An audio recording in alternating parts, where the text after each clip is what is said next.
Hello friends, welcome to my channel. या व्हिडिओमध्ये आपण बेसिक शिकत आहोत।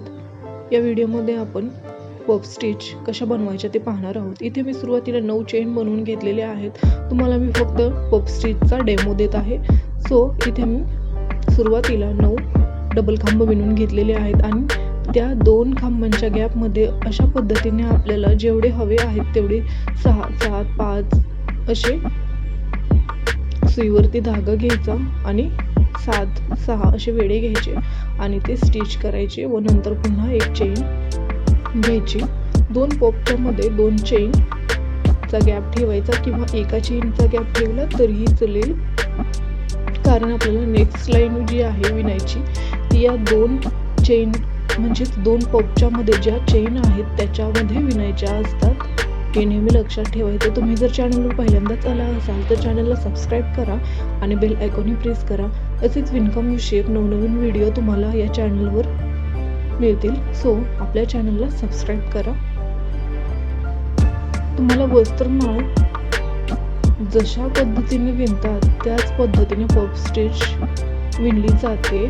पफ स्टिचचीच वस्त्रमाळ विणली जाते, हे नेहमी लक्षात ठेवायचं। त्यासाठी या पफ स्टिच पासून तुम्ही पर्स, तोरणपट्टी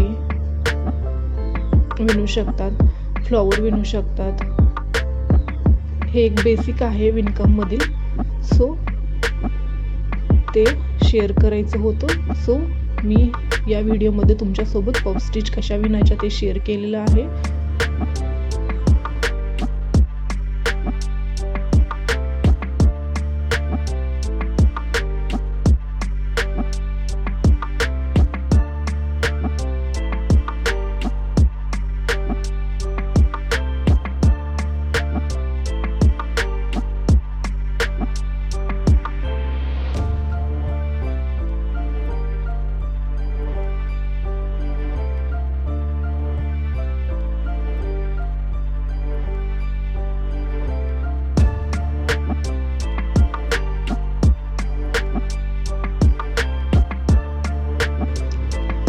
अशा पद्धतीने एक लाईन विणल्यानंतर दुसऱ्या लाईनमध्ये पफ कसे विणायचे ते पहा। जे 2 चेनचा गॅप किंवा एक चेनचा गॅप आपण ठेवलेला आहे त्याच्यामध्ये अशा पद्धतीने एक पफ विणायचा आणि नंतर तो स्टिच करायचा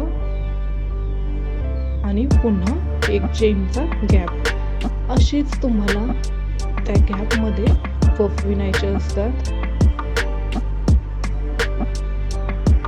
यापासून तुम्ही हारही बनवू शकता। याचा एक हार आपण आपल्या चॅनलवर शेअर केलेला आहे। या पद्धतीने विणायचं। जेवढं तुम्हाला तोरणपट्टी लांब हवी असेल तेवढी आणि नंतर धागा कट करून घ्यायचा। अशा पद्धतीने पफ विणले जातात।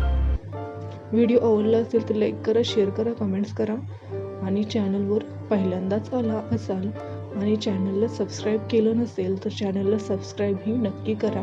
भेटूया पुढील अशाच विणकाम विषयक नवनवीन व्हिडिओंसोबत। तोपर्यंत धन्यवाद व बाय, टेक केअर।